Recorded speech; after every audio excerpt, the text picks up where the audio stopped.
The United States Agency for International Development, or USAID, is the U.S. government's main organization for development assistance and foreign aid. Founded in 1961 by President John F. Kennedy, USAID was created to separate military aid from non-military aid. Today, it funds global projects in economic development, public health, education, and humanitarian assistance. It also helps advance U.S. interests by stabilizing nations and preventing the rise of authoritarianism and extremism.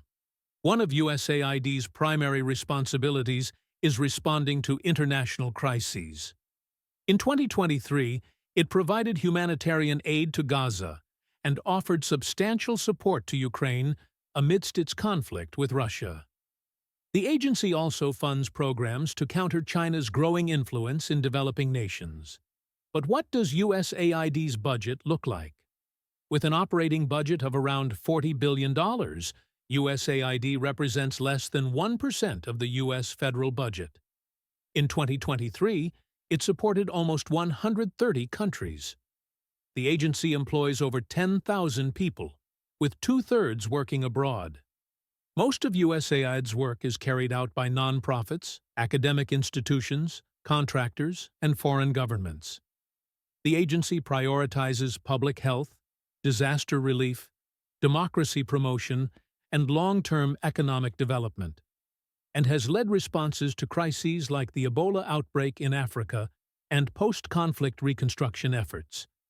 However, during the Trump administration, USAID operations came to a halt.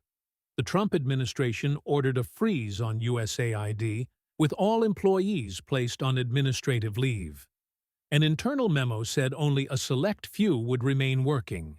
A senior USAID official, who asked to remain anonymous, described the move as essentially a shutdown of USAID.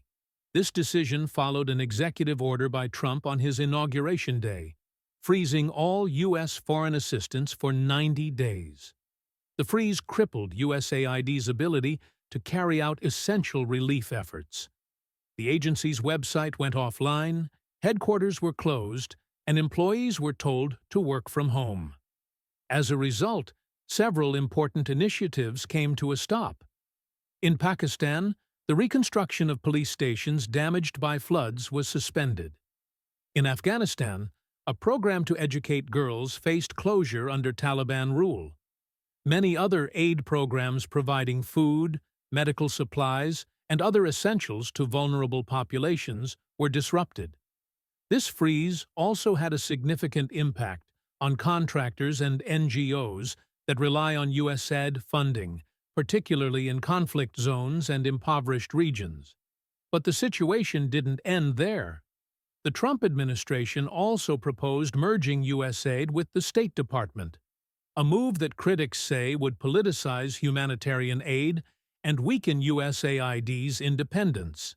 Elon Musk, a prominent supporter of the administration, even called for the termination of USAID, criticizing it as wasteful and unnecessary.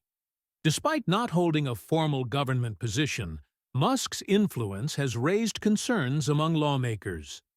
Foreign policy experts and former USAID officials have strongly opposed these plans. Jeremy Konindick, a former USAID official, warned that shutting down the agency would take away a vital tool of American global influence and statecraft. USAID, he explained, aligns humanitarian efforts with national security interests, strengthening America's standing abroad. Bipartisan support for foreign aid has long existed in the U.S., with the U.S. historically being the largest global provider of development and humanitarian aid. Critics argue that dismantling USAID could harm America's reputation and its ability to respond to global emergencies. So, what happens next? It's still unclear whether USAID will resume normal operations after the 90-day freeze. The agency's future depends on Congress's opposition and ongoing policy debates within the administration. If the proposed merger with the State Department happens, USAID's independence in international development could be drastically reduced. Millions around the world rely on USAID's assistance. Critical programs providing food, medical care, and education to impoverished communities are at risk.